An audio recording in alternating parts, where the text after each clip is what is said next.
vamos a hacer varias cosas hoy.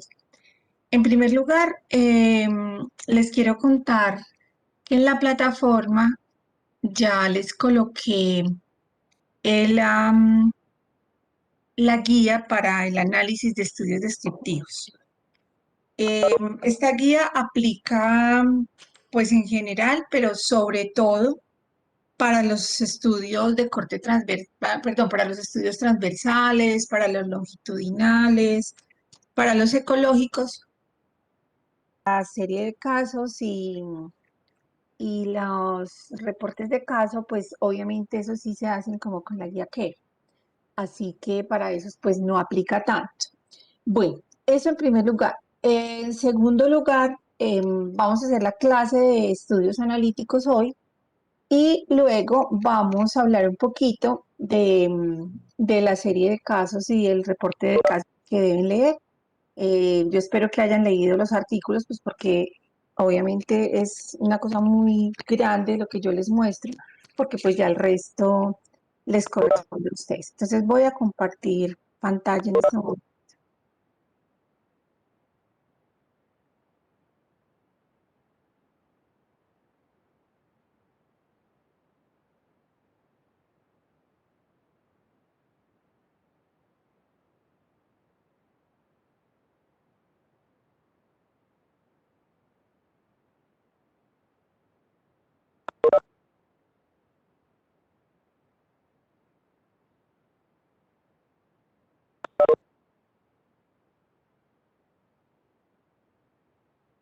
Bueno, yo les mencioné en la clase de método epidemiológico que aunque depende como de los de la forma como los investigadores, los libros de investigación separan los tipos de estudios en general.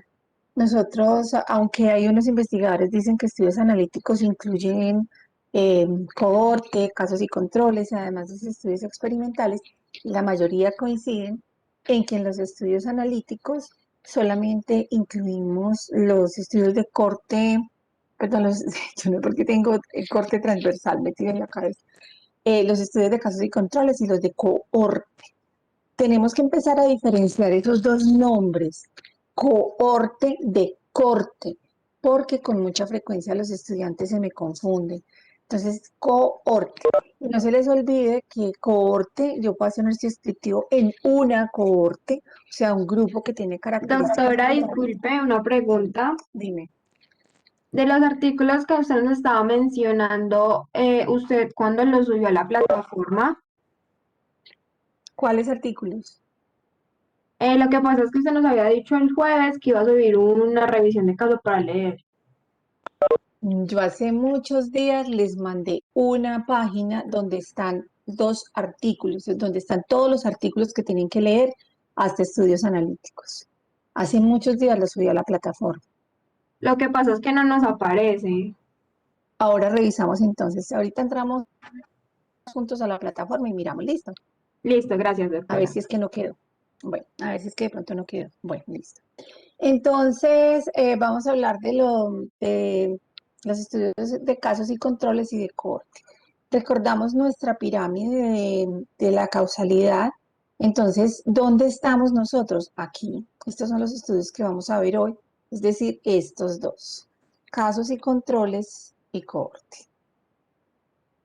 Bueno, entonces, para recordar que la epidemiología analítica investiga la interpretación ya de factores determinantes que contribuyen a la frecuencia de la enfermedad.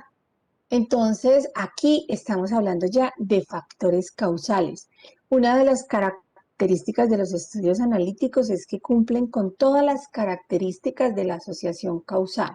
Aquí entonces, recuerdan, pues si ustedes recuerdan, cuando nosotros hablamos de causalidad para que cumpla todas las características, una de esas características es que tenemos que tener dos grupos, o sea, un grupo de estudio y un grupo de control. Entonces se compara grupos. Y obviamente pues ya buscan causalidad desde el punto de vista probabilístico. La tarea fundamental de la epidemiología analítica siempre será comprobación o refutación de hipótesis. O sea que estos estudios siempre tienen hipótesis que los investigadores desean comprobar o desean refutar. Bueno, ahora, nosotros ya hemos hablado de hipótesis en varias oportunidades.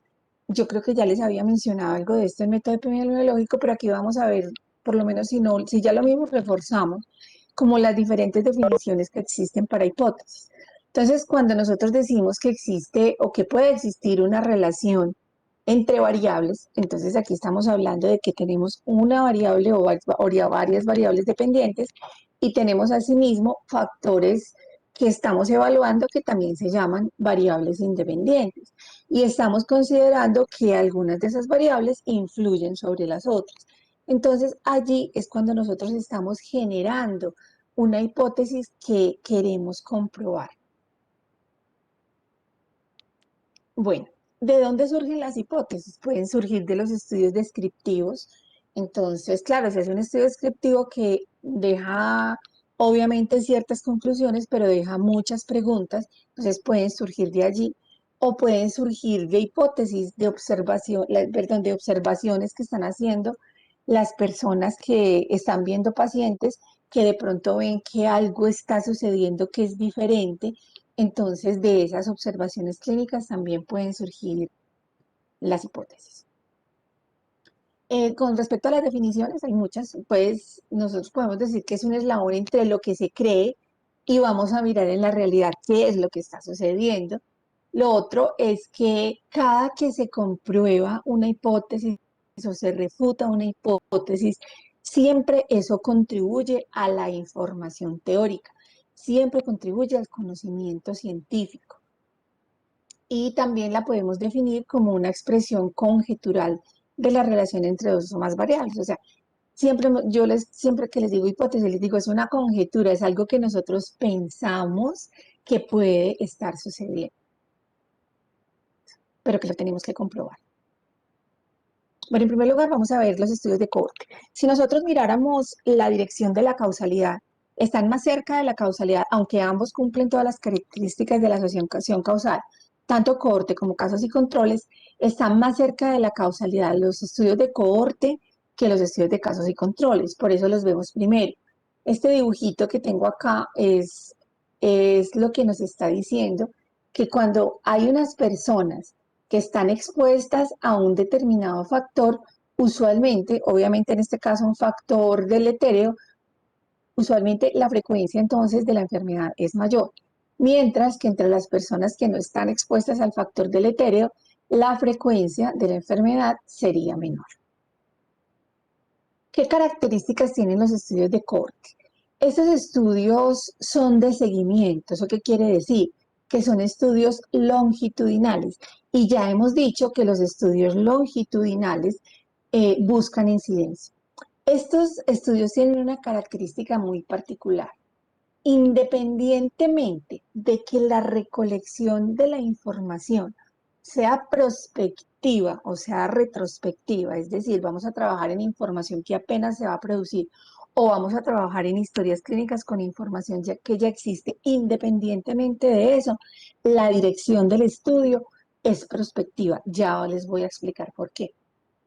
Ya habíamos dicho que es el que mejor información provee de los dos tipos de estudios para la causalidad y permite calcular entonces el riesgo relativo directamente. Ya ustedes saben, recuerden que el riesgo relativo es la relación que existe entre la incidencia entre los expuestos con la incidencia en los no expuestos. Y pues ya les había dicho que son estudios longitudinales. Entonces, ¿por qué son estudios prospectivos por definición? Porque independientemente, como les decía, que la fuente de información exista o que sea una fuente de información nueva, siempre miran hacia adelante. ¿Por qué miran hacia adelante? Porque salen siempre, parten de personas sanas, pero me refiero a sanas para el efecto que estamos estudiando, no para otras cosas, porque la persona puede tener una fractura de fémur, entonces pues nosotros decimos, no, pues no está sana, sí, pero está sana para el efecto que nosotros estamos estudiando, que es, por decir algo, displasia. Estamos diciendo que vamos a buscar infarto, o sea, cualquier cosa que vayamos a buscar. Entonces, siempre partimos de personas sanas para el efecto que se está estudiando. ¿Cómo se divide ese grupo de personas que todas son sanas? Ah, pues que hay unos expuestos y otros que no están expuestos. Esa es la característica, porque ya vuelvo y repito, aquí se comparan grupos. O sea que aquí podemos armar la tabla de 2 por 2. Entonces tenemos un grupo de expuestos, tenemos un grupo de no expuestos, pero en ambos grupos ninguno de los dos tiene la enfermedad en estudio o el evento que se está estudiando. ¿Qué pasa entonces después de una observación de un tiempo? Que entre los expuestos vamos a encontrar unos que se enferman, otros que no se enferman, y que entre los no expuestos también vamos a encontrar unos que se enferman y otros que no se enferman. Dentro de material y métodos, ¿dónde encontramos nosotros esto? Cuando nos están hablando de tipo de estudio, entonces, ¿cómo lo podríamos encontrar? Ustedes pueden encontrar que diga, por ejemplo, estudio de cohortes, o que diga estudio analítico de cohorte, o que diga estudio observacional de cohorte. Bueno, muchas veces uno en el objetivo no se da cuenta si están estudiando una cohorte o si realmente es un estudio analítico. Así que uno tiene que seguir leyendo para mirar si en realidad había una comparación de grupos. Cuando nosotros pensamos como en las características metodológicas de este estudio, yo les voy a mencionar como las más importantes. En primer lugar, pensemos de dónde sacan los grupos, de dónde sacamos nosotros entonces la gente. Eh, lo primero entonces, cuando se quiere definir el grupo de estudio, en ese capítulo de una metodología que se llama población y muestra, entonces hay que tener en cuenta, tanto cuando ustedes estuvieron en biometría, aprendieron a calcular las muestras para estudios descriptivos.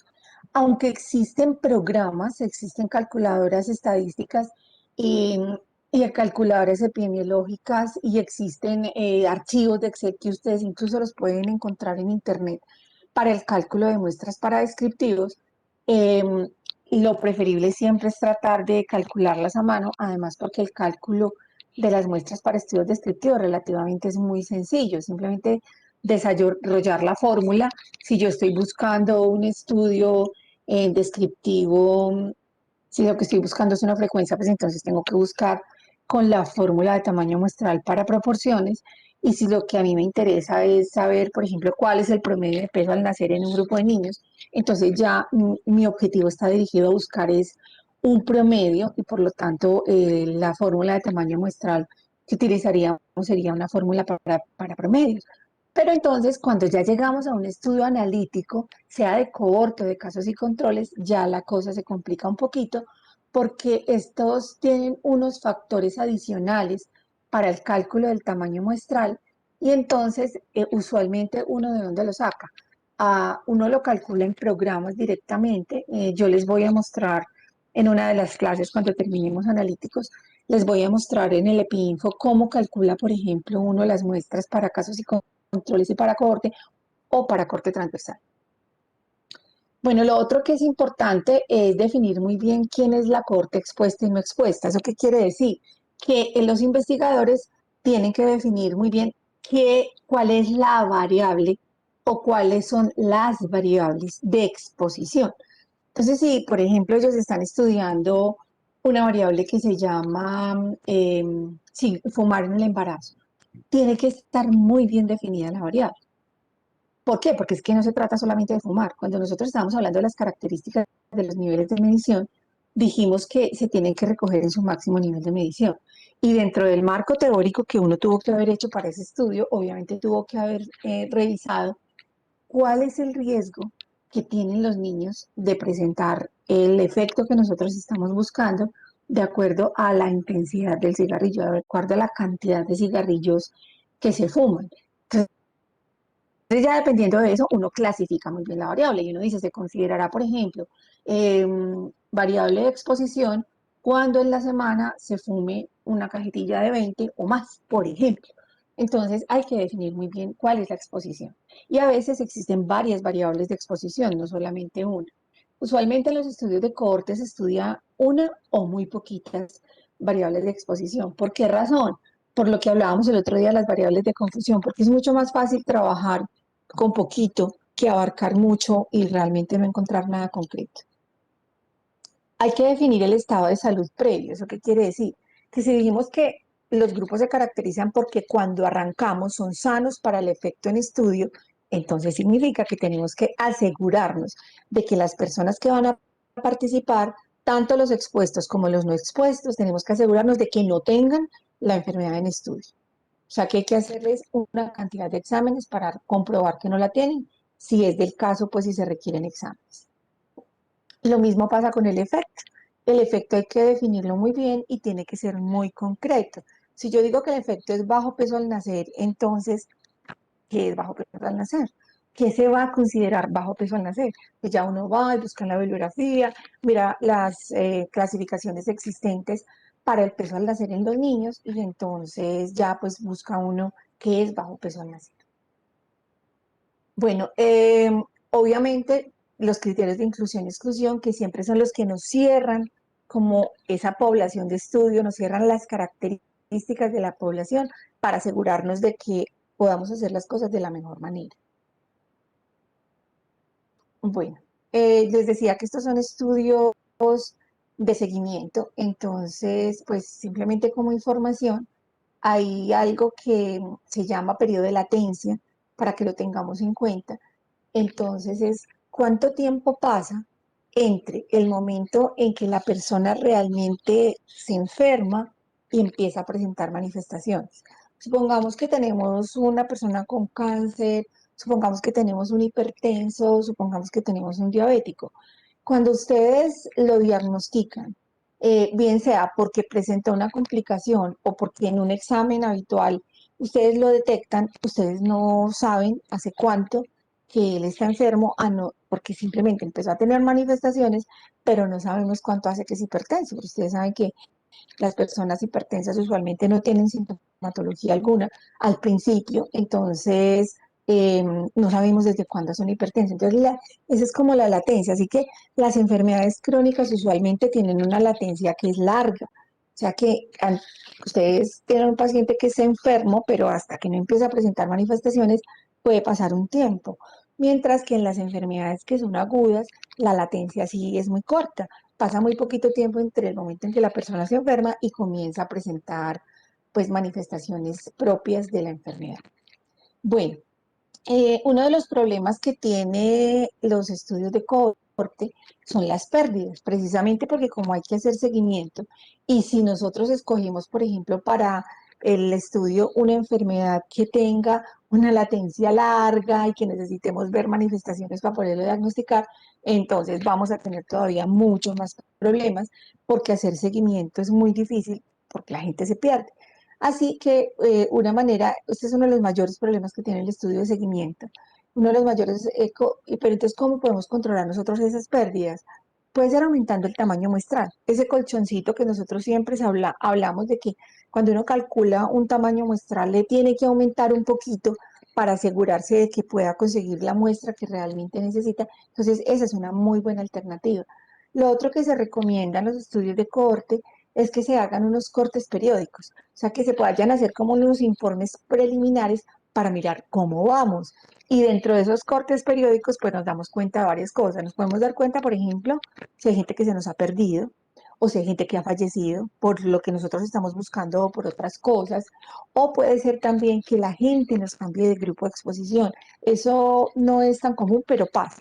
Y hay que mirarlo. Supongamos que nosotros estamos mirando un factor de riesgo que es inactividad, es falta de actividad física.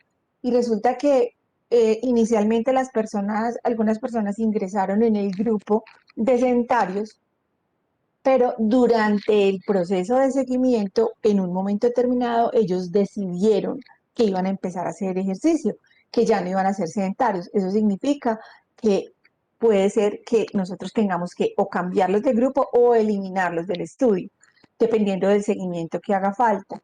Entonces, por eso es importante hacer esos cortes periódicos y ahí mismo también podemos controlar las pérdidas. Cuando nosotros hablamos entonces de que comparamos grupos, obviamente estamos diciendo que estamos generando, estamos tratando, perdón, de comprobar o de refutar una hipótesis. Estamos tratando de decir entonces que un factor determinado es un factor de riesgo o es simplemente un factor que está relacionado con B. Y obviamente ya sabemos que entonces nosotros estamos comparando una población que es expuesta. Entonces, los estudios de cohorte se analizan en sentido horizontal, porque nosotros estamos comparando expuestos con no expuestos. Ya dijimos también que son prospectivos por naturaleza. ¿Por qué? Porque parten de gente sana para mirar de esa gente quién se enferma y quién no se enferma, no importa en cuál de los dos grupos esté.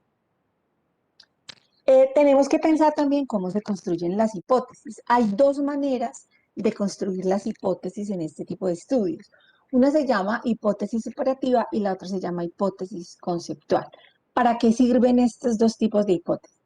La hipótesis operativa es para que nos dé claridad sobre el manejo de la tabla de 2 por 2, qué es lo que nosotros estamos comparando. Esa es la hipótesis operativa.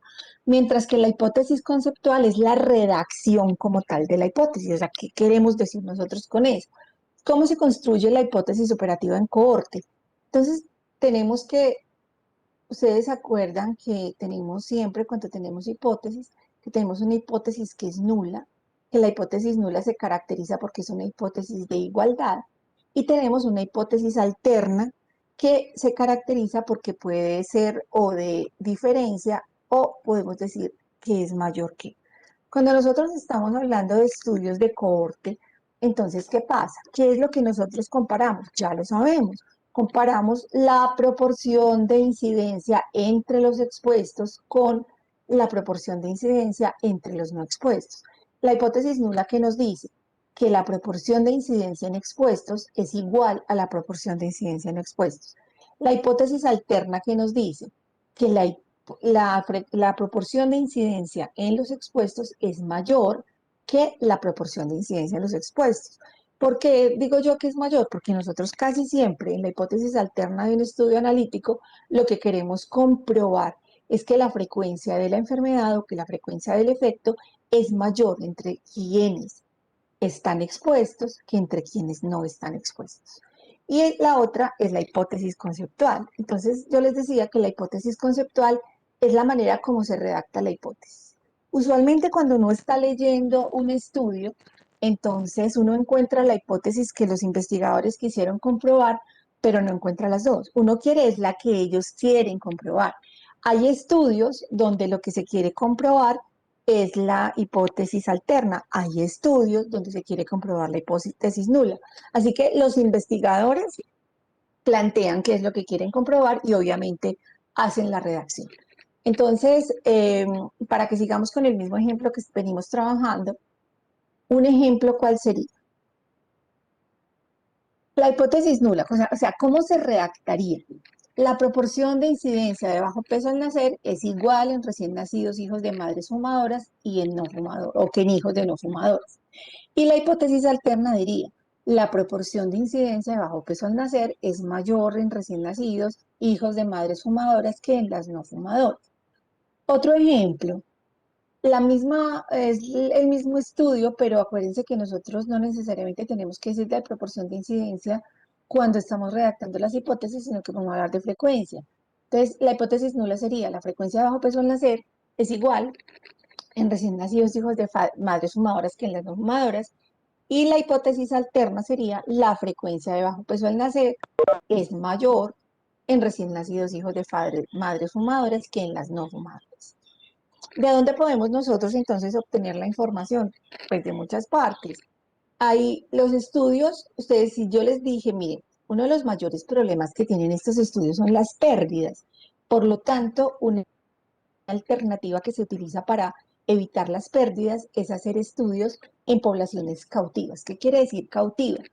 Que es difícil que esas poblaciones, mientras dure el seguimiento, vayan a irse, o sea, que los participantes se vayan a ir. Por ejemplo, alguien quiere hacer un estudio con los docentes de la Universidad del Quindío, entonces hace el estudio con los docentes de planta, que somos probablemente los que no nos vamos a ir para ningún lado, porque siempre vamos a estar ahí. Alguien quiere hacer un estudio con estudiantes de medicina, entonces arranca con los de los primeros semestres, porque eso les va a garantizar que al menos durante 5 años y medio los van a poder seguir. Eso es una población cautiva. Entonces, población cautiva está a veces mal descrito porque hay personas que piensan que población cautiva es cuando es la que está en la cárcel y no es así. Una población cautiva simplemente es aquella que tiene cierta estabilidad durante el tiempo de seguimiento de un estudio. También se puede trabajar con cortes geográficas, es decir, que personas que viven en ciertos sitios y que tienen como esa estabilidad de vivir allí y que difícilmente se van a mover, entonces también se puede trabajar con eso. Esos son pues como algunos ejemplos de dónde podrían, ¿no?, obtener las poblaciones para estos estudios. Ya hemos hablado de los sesgos, hemos hablado de que los sesgos son errores que son sistemáticos, o sea que siempre ocurren y ocurren de la misma manera. Nosotros tenemos una clase sobre sesgos, pero no es hoy.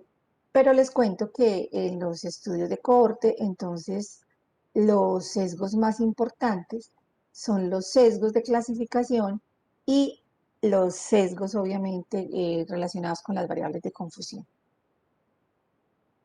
Cuando nosotros pensamos, listo, nosotros hicimos un estudio de cohorte o ustedes están leyendo un estudio de cohorte, entonces tenemos que pensar en el análisis de ese estudio. Siempre, independientemente del estudio que se haga, todos los artículos que ustedes vayan a leer arrancan con un análisis descriptivo, siempre. Entonces, en ese análisis descriptivo, nosotros ¿qué encontramos? Que tiene dos cosas. Uno, pueden tener indicadores epidemiológicos.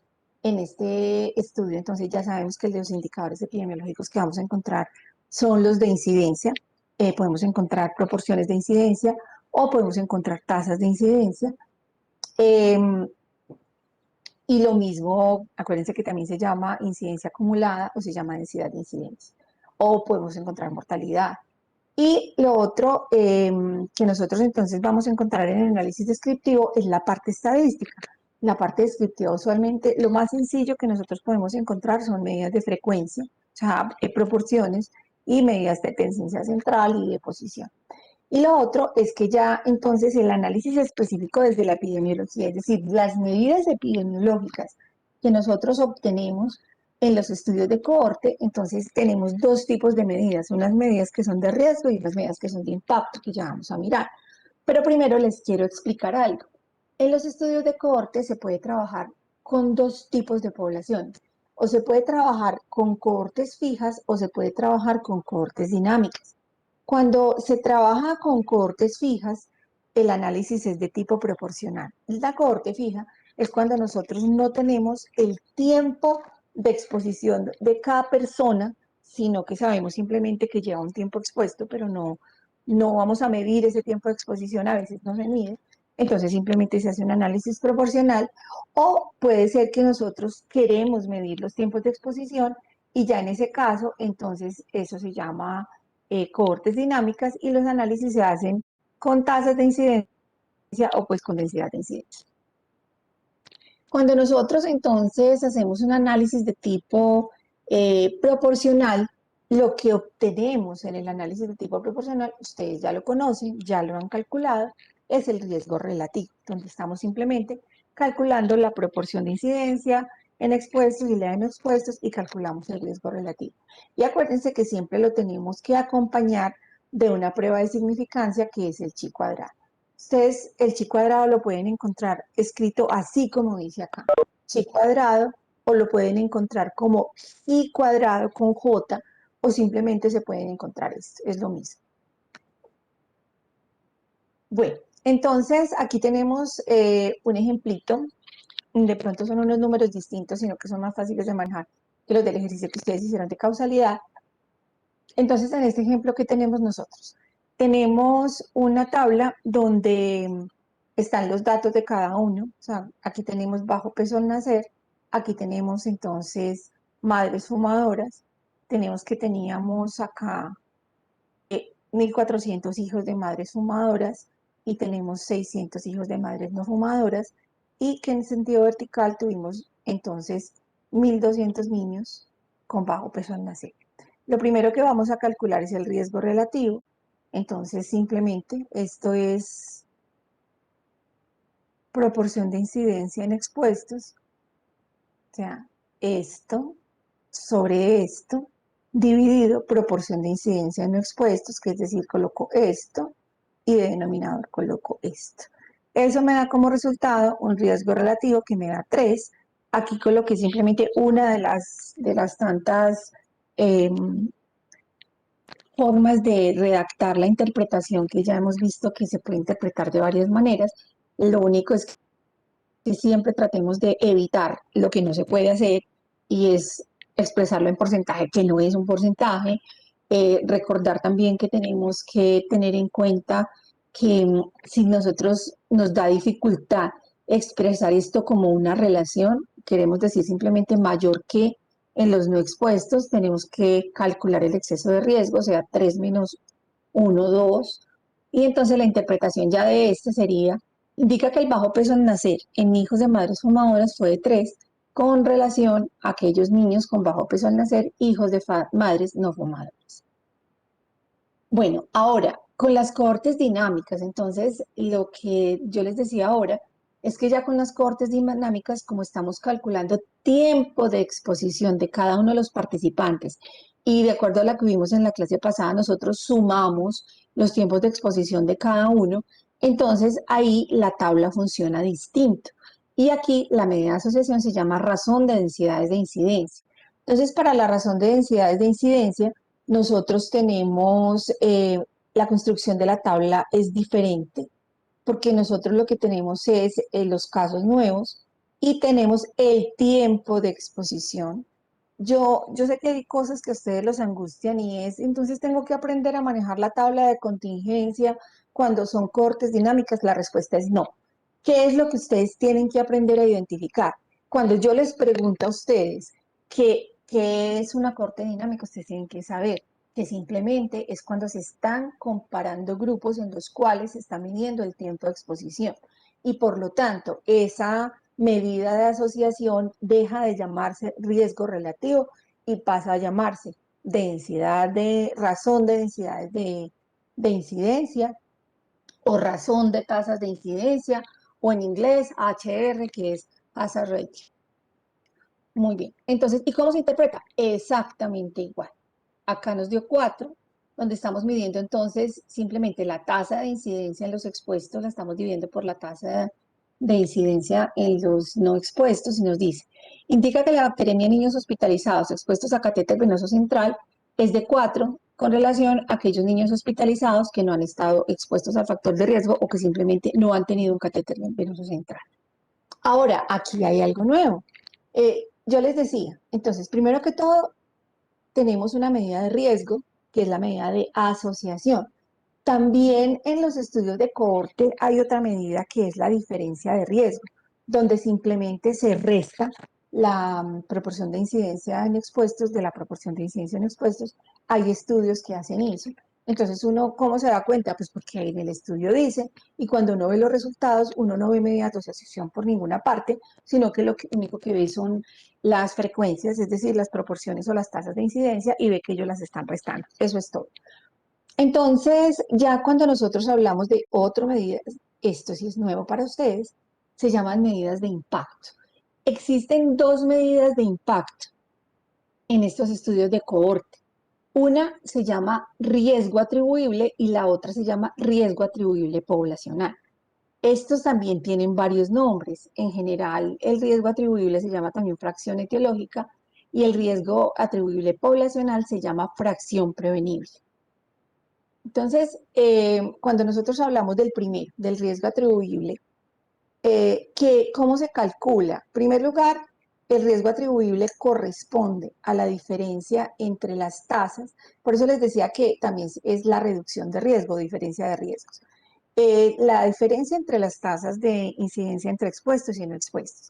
Pero como a veces eso da, muchas veces da es en fracciones, entonces para facilitar la interpretación no es tan sencillo como que yo diga, listo, el resultado lo multiplico por 100. No, la fórmula no es así. Para colocar esa fórmula, entonces se divide proporción de incidencia en expuestos menos proporción de incidencia en expuestos dividido por la primera, por la proporción de incidencia en expuestos y se multiplica por 100. ¿Tengo que aprenderme la fórmula? No. ¿Tengo que aprender a interpretar la fórmula? Sí. Tengo que aprender, porque si yo los pongo a que la calculen, vamos a hacer un taller sobre eso, ustedes simplemente ahí tienen la fórmula, pero ustedes lo que tienen que sí saber muy bien es cómo se desarrolla esa fórmula, qué es lo que yo tengo que colocar allí. Y lo otro que tienen que saber es cómo se interpreta. Entonces volvemos con nuestra tablita, con nuestros mismos datos y simplemente vamos a reemplazar.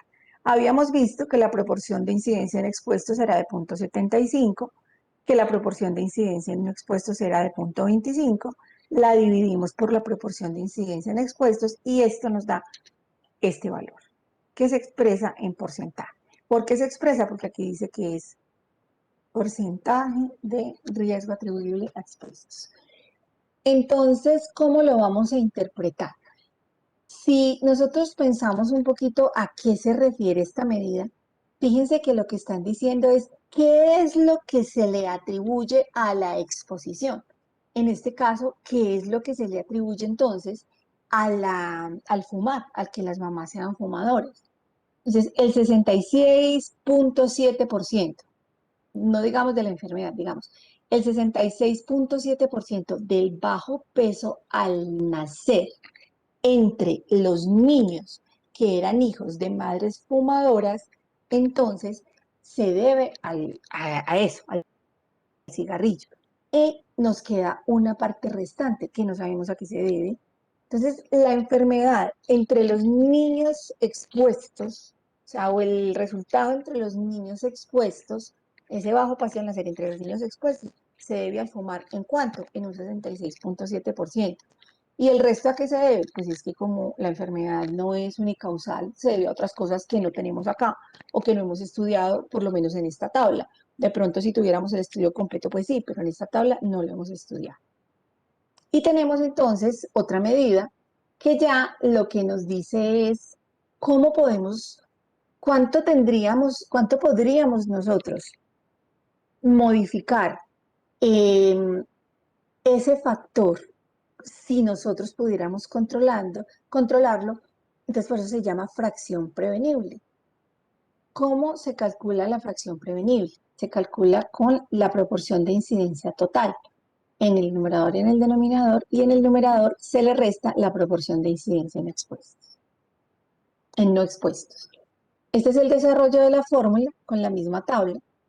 ¿Y cómo se puede expresar? Si se retira de la población el factor de riesgo, o sea, si las madres cuando empiezan embarazo o se preparan desde antes para no fumar, disminuiría el bajo peso al nacer en un 58,3%. O sea, si logramos controlar el factor de riesgo, ¿cuánto nos puede disminuir la enfermedad?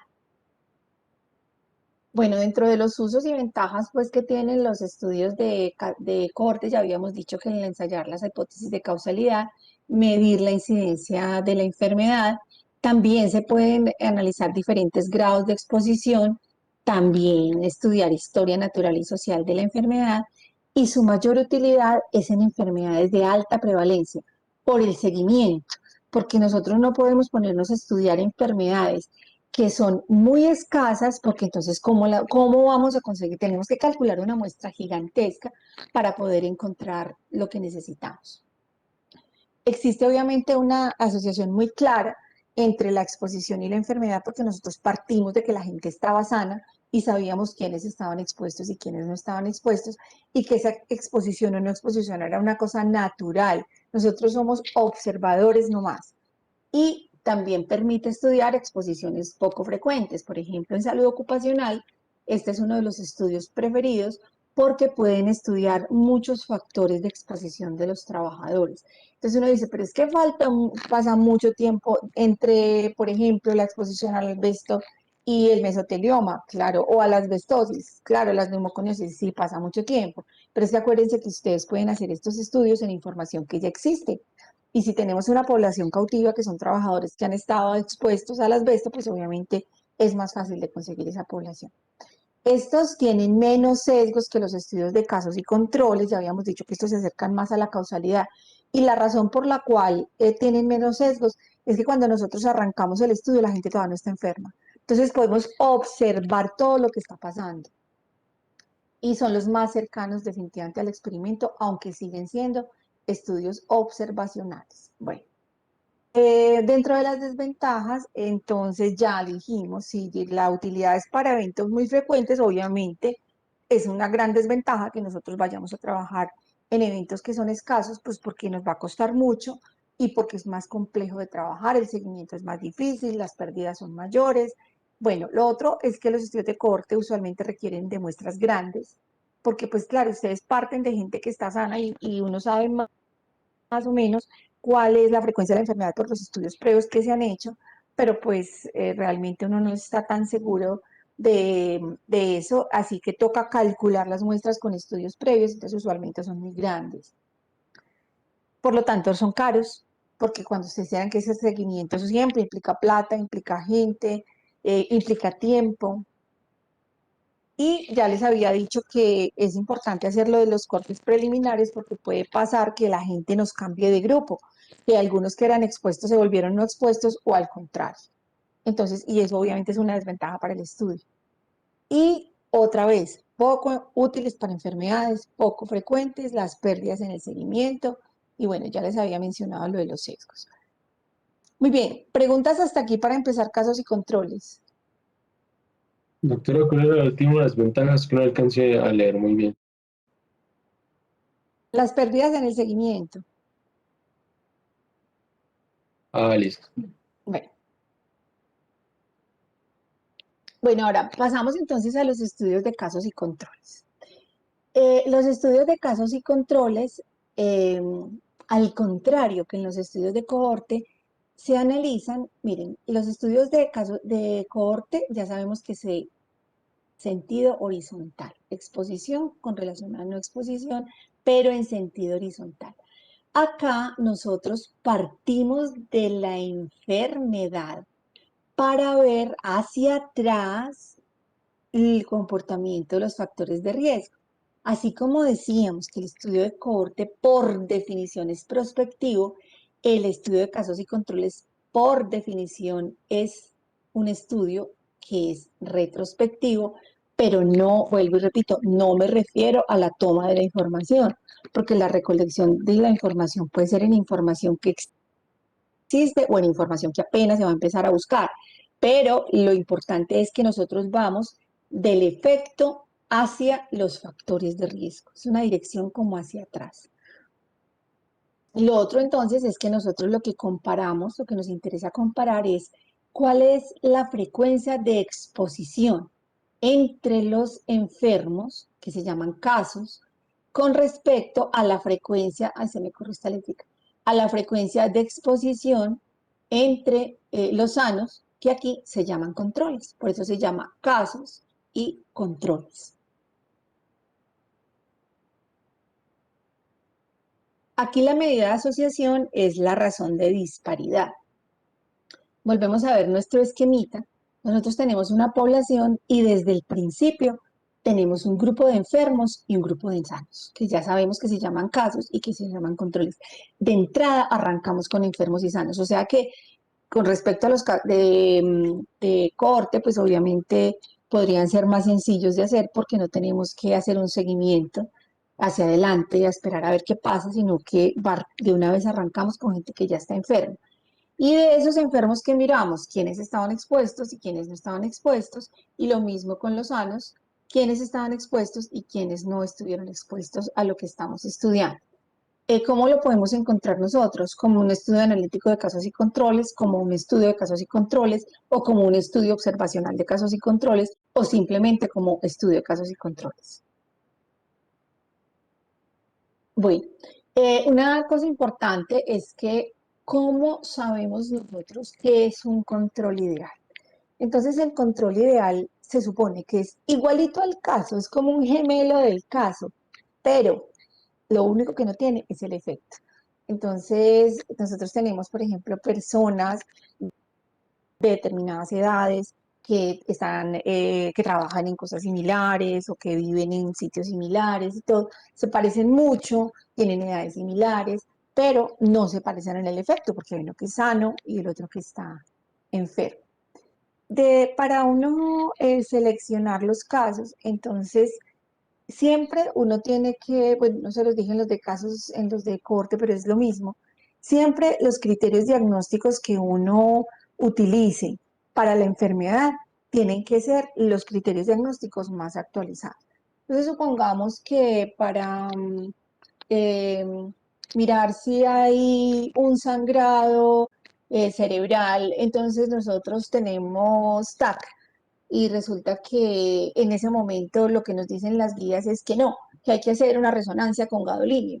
Entonces nosotros no podemos decir, ah, no, pues nosotros como tenemos solamente TAC, pues lo vamos a hacer con TAC. No, o sea, uno lo que tiene que mirar es cuáles son los criterios científicos aceptados en el momento para el diagnóstico de las enfermedades, para poder seleccionar entonces esas enfermedades. Lo mismo pasa en cohorte, para uno decir el efecto es tal, uno tiene que tener los mejores diagnósticos, por eso es que son estudios tan costosos.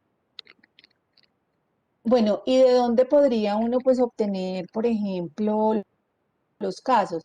Lo más común de estos estudios y de las publicaciones que ustedes encuentren es que se hagan en instituciones, sino que obviamente en miras pues a que sean estudios que puedan tener una fuerza en el sentido de que puedan extrapolar los resultados o generalizarlos a otros sitios, pues usualmente se trabaja con varias instituciones, aunque a veces no.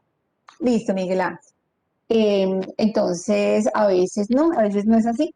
Así que en general, entonces uno va a encontrar que la mayoría son casos pues hospitalarios o casos de ciertas instituciones, de centros de salud, de hospitales locales, etcétera. Cuando a nosotros nos hablan que ustedes se van a encontrar en los estudios, por ejemplo, que se están leyendo un estudio de casos y controles y les dicen, este estudio se realizó en casos prevalentes o este estudio se realizó en casos incidentes. ¿Eso qué significa? Los casos incidentes son los de más reciente diagnóstico. Los casos prevalentes son los casos que han tenido un diagnóstico de mucho más tiempo. Hay que elegir, o se trabaja con la población o se trabaja con la otra. ¿Por qué razón? Porque si nosotros trabajamos con casos incidentes, pues nos aseguramos de que, por ejemplo, decimos casos incidentes de los últimos 4 años o de los últimos 5 años, pues nos aseguramos de que el diagnóstico de esa enfermedad que se está estudiando ha sido con las técnicas diagnósticas más actualizadas. Mientras que si trabajamos también con casos prevalentes, personas que les hicieron el diagnóstico hace 10, 12 años, probablemente esas técnicas diagnósticas eran diferentes y ya para la descripción a nosotros no nos sirven. Por eso es que uno tiene que elegir. Uno trabaja o con prevalentes o con incidentes, pero metodológicamente no se recomienda que se trabaje con los dos. Aunque obviamente cuando son cosas muy, muy, muy raras, usualmente los investigadores lo que dicen es, hubo necesidad de hacer tal cosa, pero se les hicieron tales pruebas. Tuvimos que seleccionar casos prevalentes e incidentes, pero a los prevalentes les hicimos esta prueba, pues porque es una prueba que no tienen de su diagnóstico inicial y se las hicimos en ese momento, aunque eso también tiene sus problemas. Bueno, ahora, los controles entonces, ¿qué características tienen que tener? Ya dijimos, los controles deben tener las características muy similares a los casos, menos la enfermedad en estudio. Entonces, la primera característica importante es que no pueden tener ni la enfermedad que se está investigando, ni otra que esté asociada, o sea, que no podemos introducir variables de confusión. Eh, y entonces, obviamente, miren, yo sí, se los acababa de decir, y obviamente tienen que uno, pues siempre, siempre en los estudios analíticos, siempre hay que vigilar muy bien los sesgos. Entonces hay que vigilar muy bien esas variables de confusión. ¿De dónde puede uno obtener los controles? Puede ser, por ejemplo, del mismo sitio donde se seleccionen, del mismo sitio geográfico, o puede ser también controles hospitalarios. Si yo estoy trabajando en un hospital, ¿qué es lo único que yo tengo que tener en cuenta? Que cuando seleccione los controles no tengan el diagnóstico por el cual están hospitalizados, obviamente no sea el que nosotros estamos estudiando, ni ninguno que esté relacionado con él. O pueden ser vecinos, familiares, amigos. Bueno, vamos a la hipótesis. Pasa lo mismo que en los estudios de cohorte. Entonces, en los estudios de casos y controles también tenemos que pensar que existe la hipótesis operativa y la hipótesis conceptual. Ustedes cuando cuando lean un artículo, ustedes nunca se van a encontrar la hipótesis operativa, pero sí tienen que saber cuál es la hipótesis operativa. ¿Por qué? Pues porque cuando uno tiene claridad de cuál es la hipótesis operativa, tiene claridad de qué es lo que se está comparando en el estudio. La hipótesis operativa de acá, entonces, ellos, ¿qué es lo que hacen? Dijimos que las proporciones que se comparan son las proporciones de exposición, porque siempre lo que nos interesa es la exposición. Ustedes saben que A y B son expuestos. Pero acá, ¿qué nos interesa? La exposición de los enfermos, compararla con la exposición en los sanos. La hipótesis nula nos dice que son iguales esas frecuencias. En cambio, la hipótesis alterna lo que nos sugiere es que la proporción de exposición entre los enfermos debería ser mayor que la proporción de exposición en los sanos si tenemos razón en los factores que estamos estudiando, si estamos estudiando factores de riesgo. Bueno, obviamente en la parte de recolección de información, hay que revisar muy bien cuál es la variable dependiente, cuáles son las variables independientes. Ya habíamos dicho que hay que definir los procedimientos para controlar los sesgos. Ve, esta está repetida, ¿cierto? Ve, yo porque la repetí. Bueno, después la reviso. Y pasamos entonces al análisis epidemiológico. Volvemos a lo mismo. En todos los estudios, ustedes lo primero que se encuentran es un análisis descriptivo que tiene medidas epidemiológicas, es decir, que tiene indicadores epidemiológicos y que tiene medidas estadísticas. En estos estudios, ustedes casi no van a encontrar la palabra prevalencia, porque es que en los estudios de casos y controles uno no está estudiando prevalencia. ¿Por qué no está estudiando prevalencia? Aunque está hablando desde casos que existen en ese momento, porque uno no está tratando de medir cuántos enfermos hay, uno lo que hace es calcular una muestra de acuerdo a lo que le digan a uno en las fórmulas para tamaño de muestra de qué es lo que requiere de casos y qué es lo que requiere de controles, pero eso no necesariamente es lo que está reflejando cuál es la prevalencia de la enfermedad. Pero de todas maneras, tenemos en cuenta que miramos a ver si existe alguna información sobre indicadores epidemiológicos, porque en esto, pues obviamente uno puede encontrar muchas cosas. Y las medidas estadísticas, eso con respecto al análisis descriptivo.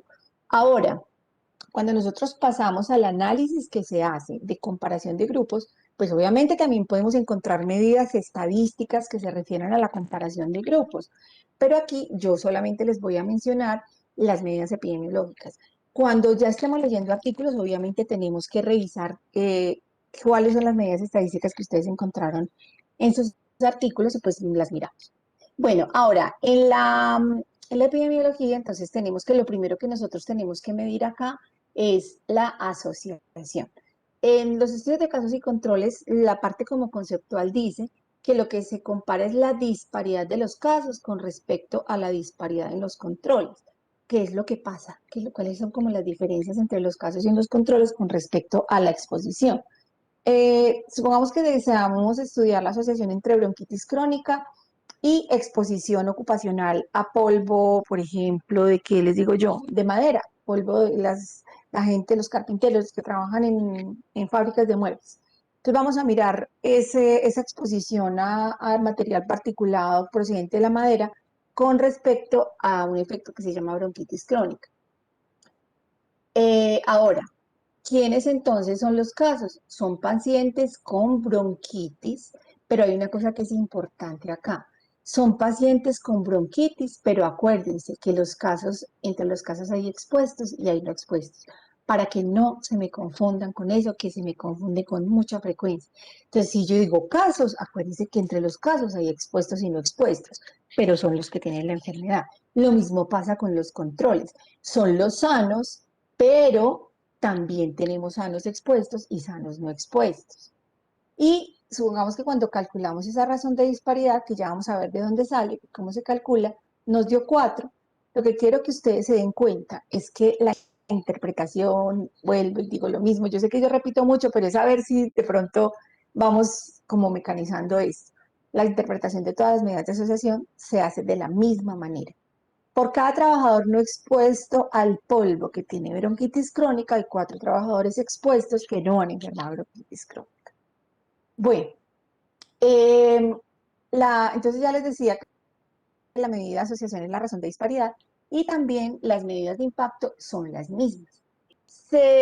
Lo que se dice dentro metodológicamente es que cuando nosotros calculamos, por ejemplo, medidas de asociación e impacto en los estudios de cohorte o en los estudios experimentales, hacemos un estimativo muy claro de lo que puede estar sucediendo, mientras que se dice que lo de casos y controles es una cosa que es cercana a la realidad. ¿Por qué? Porque acuérdense que ya partimos de los enfermos, entonces no podemos medir exactamente las cosas como si los mide cuando estamos viendo como la historia natural de la enfermedad. Bueno, pero entonces estas medidas de impacto se calculan distinto en los estudios de casos y controles. La primera, la primera es la asociación, la razón de disparidad. ¿Cómo calculamos nosotros la razón de disparidad? Esto simplemente es de dónde sale la fórmula. ¿Qué es lo que a nosotros nos debe interesar? Que la fórmula de la razón de disparidad es esta. Es AD sobre BC. ¿Eso qué quiere decir? A multiplicado por D dividido B multiplicado por C. Es esto. Entonces es una multiplicación de A por D, ponemos la rayita de división y en el denominador multiplicamos B por C. Así es como se calcula la razón de disparidad. Y como a todas las medidas de asociación que proceden de una tabla de 2 por 2, pues se les calcula también el chi cuadrado. Como medida estadística, pues no para confirmar, sino para complementar esa información con un valor de probabilidad. Bueno, y con respecto entonces a las medidas de impacto, entonces dijimos que también se calcula el riesgo atribuible y el riesgo atribuible poblacional, sino que las fórmulas son un poquito diferentes. En el libro donde ustedes van a estudiar estos temas, que hoy les coloqué en la plataforma, ahorita revisamos la plataforma a ver qué pasó con lo otro. Yo les coloqué en la plataforma cómo van a entrar a la biblioteca CRAI para que puedan acceder al libro de donde me van a estudiar los temas que llevamos de la parte de epidemiología descriptiva y van a estudiar también los estudios de corte, los estudios de casos y controles y los estudios de corte transversal. La gran mayoría de los ejemplos que yo estoy colocando aquí son del libro. Entonces, con eso, pues ustedes ahí van a tener acceso todo el tiempo que quieran y yo les sugiero que hagan los cálculos, porque puede que uno no se tenga que aprender las fórmulas, pero uno sí tiene que saber hacer estas cosas. Entonces, sí deben practicar el cálculo de estas cosas. Cuando ya nosotros desarrollamos entonces la fórmula, pues ya conociendo el valor de la razón de disparidad, entonces lo que quiero que miremos es con respecto a lo que nos está mostrando. Entonces, si ustedes recuerdan, el riesgo atribuible siempre es a riesgo atribuible expuestos, o sea, cuánta de la enfermedad entre las personas que estaban expuestas se atribuye entonces a este factor de riesgo. Sí, en este ejemplo que yo les estoy colocando acá, no cambié, vea, esta mañana cambié. Aquí puse sea gástrico y puse Helicobacter pylori y en esta diapositiva se me olvidó colocar sea gástrico.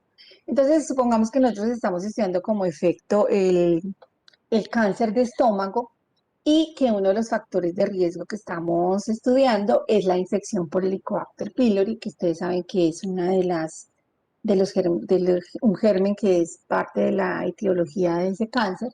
Entonces, encontramos que el 93.8 de la enfermedad entre los que tenían Helicobacter, entonces, se atribuye a el Helicobacter. Y esa partecita que nos falta, que sería como un 6.2 más o menos, se atribuye a otras cosas, porque entre otras el factor de riesgo más importante en ese momento para el SIDA de estómago es el Helicobacter. Y ya el riesgo atribuible poblacional, entonces acordémonos que es la fracción prevenible y es en cuánto podemos disminuir la enfermedad si controlamos ese factor de riesgo. O sea que si nosotros llegáramos a detectar rápidamente la infección por Helicobacter y hacerle el tratamiento adecuado a los pacientes, disminuiría entonces el cáncer gástrico en un 88%. Esta es otra formulita que esta sí no se las voy a preguntar, esta ya es solamente como manera informativa. Es una medida de impacto que cuando, por ejemplo, en lugar de nosotros estar estudiando factores de riesgo, ya a ustedes les dije, la mayor parte de los estudios de casos y controles y de cohorte estudian factores deleterios, pero también se pueden hacer estudios donde se analizan factores protectores. Porque, por ejemplo, en un ensayo clínico, después del ensayo clínico, cuando ya se ha sacado el medicamento o una vacuna o un medicamento ya se ha sacado a comercialización, se hacen unos estudios que se llaman de efectividad. Y es que tanto están funcionando ya no en una población específica con la cual se hizo el ensayo clínico, sino en toda una población general. Y entonces cuando se hacen estudios de efectividad, no son solamente ensayos clínicos, se hacen casi siempre estudios observacionales, estudios de cohorte, estudios de casos y controles. Por lo tanto, entonces en un estudio de casos y controles, nosotros podríamos estudiar cuál es la efectividad de una vacuna. Entonces, este es un riesgo atribuible precisamente a factores protectores, pero esto es pues como manera de información para no enredarles la vida. Dentro de los usos, entonces, igual que en el otro, igual que en cohorte, ensayar hipótesis de causalidad, o sea, poner a prueba las hipótesis para saber si son o no son, si nosotros vamos a quedarnos con una hipótesis alterna o definitivamente no es una hipótesis nula. Para, obviamente, tiene mucha importancia dentro de la etiología de las enfermedades para explorar la asociación de varios factores de riesgo con una enfermedad. De aquí, a diferencia de los anteriores, aquí sí podemos trabajar con enfermedades de baja prevalencia. ¿Por qué? Porque estamos partiendo ya de gente que se enfermó. Como no tenemos que esperar a que se enfermen, sino que ya están enfermos, entonces podemos trabajar con enfermedades raras, es decir, de baja frecuencia o de baja prevalencia. Y también enfermedades que son de larga latencia, que han tenido un desarrollo largo antes de presentar sus manifestaciones clínicas. Entonces también podemos trabajar con esos enfermos porque pues como trabajamos de entrada con los enfermos y sabemos que listo, quién sabe hace cuánto que están enfermos, pero sabemos que ya están enfermos, entonces eso nos permite trabajar con otro tipo de enfermedades. Entonces fíjense que no es que yo diga como investigadora, ay no, es que yo prefiero el de cohorte que el de casos y controles porque es que el de cohorte se acerca más a causalidad y me estima mejor mi impacto y me estima mejor el riesgo. Pues no, porque es que depende de las enfermedades que estemos estudiando. Si son enfermedades de baja prevalencia o de larga latencia, la elección siempre será casos y controles, no cohorte. ¿Que existen excepciones? Por supuesto, por ejemplo, todo lo que se ha hecho en Framingham es un estudio de cohorte, yo creo que es el estudio de cohorte más gigantesco de todo el mundo, pero pues obviamente es porque hace parte del sistema de salud de ellos. Entonces ellos hacen el seguimiento de las personas desde que nacen y lo han hecho durante muchas décadas en los estudios, así que no tienen problema. Pero eso no es lo usual. Lo usual es que para enfermedades entonces raras y de larga latencia se hagan estudios de casos y controles. Las ventajas con respecto entonces a cohorte, que son menos costosos y se pueden realizar en menor tiempo y que se pueden estudiar varios factores al mismo tiempo, o sea, varias exposiciones al mismo tiempo. Cohorte sí es un poquito más difícil estudiar varias cosas al tiempo. Casi siempre se trata es de hacer un seguimiento estricto de uno o máximo dos factores de riesgo. Uno casi siempre encuentra poquitos factores de riesgo. Hay quien se atreve a, obviamente, a hacer estudios con más factores de riesgo, pero cuando uno mira la discusión y las conclusiones, ve que realmente no tienen pues como mucho peso. En cambio, este estudio de casos y controles sí permite estudiar varias exposiciones simultáneas, el de cohorte no. Con respecto a las desventajas, ya yo les había dicho que en estos nosotros no podemos en el estudio, pues usualmente no se puede estimar directamente medidas, indicadores epidemiológicos de incidencia y prevalencia. Son muy susceptibles a que nos equivoquemos seleccionando la población o que los investigadores se equivoquen, entonces hay que poner mucho cuidado. Puede haber problemas para definir la población de fuentes, o sea, de dónde vamos a obtener los casos, a veces no es fácil, porque como les decía ahora, si uno, por ejemplo, lo va a hacer en una sola institución, y si estamos hablando de que esto es una enfermedad rara, y nosotros tenemos un solo hospital y vamos a hacer el estudio en 5 años con los casos incidentes, probablemente tengamos muy poquitos casos. Así que lo que nos toca es entonces trabajar con otros hospitales, con otras instituciones similares, y eso no siempre es sencillo. Es difícil medir muy bien la exposición. porque cuando nosotros ya partimos del hecho de que la gente ya está enferma y que tenemos grupos entre los enfermos y los sanos que están expuestos y que no están expuestos, es difícil saber qué tanto han estado expuestos o cuánto tiempo. Uno puede calcular aproximadamente, qué es lo importante, que nosotros sí sepamos que existe esa exposición previa. Entonces, pero es muy difícil como determinar esas características claras de la exposición, muy diferente cuando ustedes están haciendo un seguimiento donde ven la exposición allí. Necesitan muy buenas fuentes de información si se va a trabajar con historias clínicas de información que ya existe. Y ya hemos mencionado, las variables de confusión son como el común denominador en los estudios observacionales. Con respecto entonces a los sesgos, y aquí voy a volver a repetir lo de las variables de confusión, vamos a hablar esta semana de ellos, así que mejor dejemos esto quietecito. Bueno, esto es todo. Preguntas. O quito ya la presentación. Bueno, voy a hacer una cosa y es entrar a la plataforma mientras estoy compartiéndoles pantalla.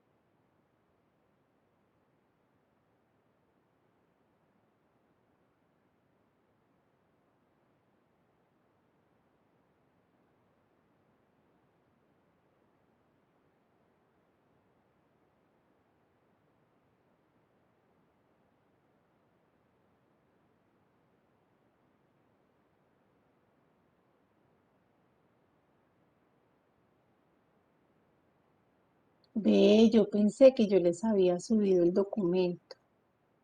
Estaba segura.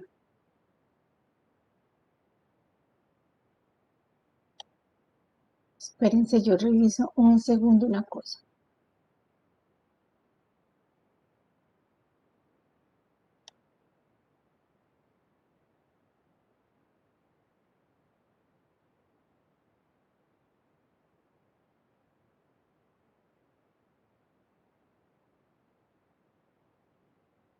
Pues muchachos, la verdad no me había dado cuenta. Y yo desde la semana, ay, no, yo se los mandé, entonces sería el correo electrónico. Yo creo que se los mandé fue al correo electrónico. Sí, miren, miren que sí se los había mandado, es que yo estaba segura que lo había mandado. Miren, el 8 de abril les mandé los grupos y les mandé los... No me digan que ninguno había visto esto porque no lo puedo creer. ¿Ninguno lo había visto o solamente algunas personas? No, Doctora, a mí no doctora. me llegó el No. correo, pues la verdad. No. A mí tampoco. Juan mí Felipe, tampoco, ¿estás doctora. ahí? Mira, mira, aquí dice Juan Felipe y estoy mandándolo a la misma dirección, pues vas a revisar bien tu correo electrónico porque te la mandé a la misma dirección que te he mandado todo. Listo, mira, esto fue el 8 de abril, mira a ver, el 8 de abril por la noche, acá 18 de abril 2018. Bueno, entonces, pues si no lo han leído, no hacemos nada ahora. Entonces, lo que voy a hacer más bien es mostrarles dos cosas, mostrarles como la guía general de, de los estudios que acá en la plataforma está, a ver, me tengo que salir a modo estudiante para poder que ustedes vean lo que yo les quiero mostrar.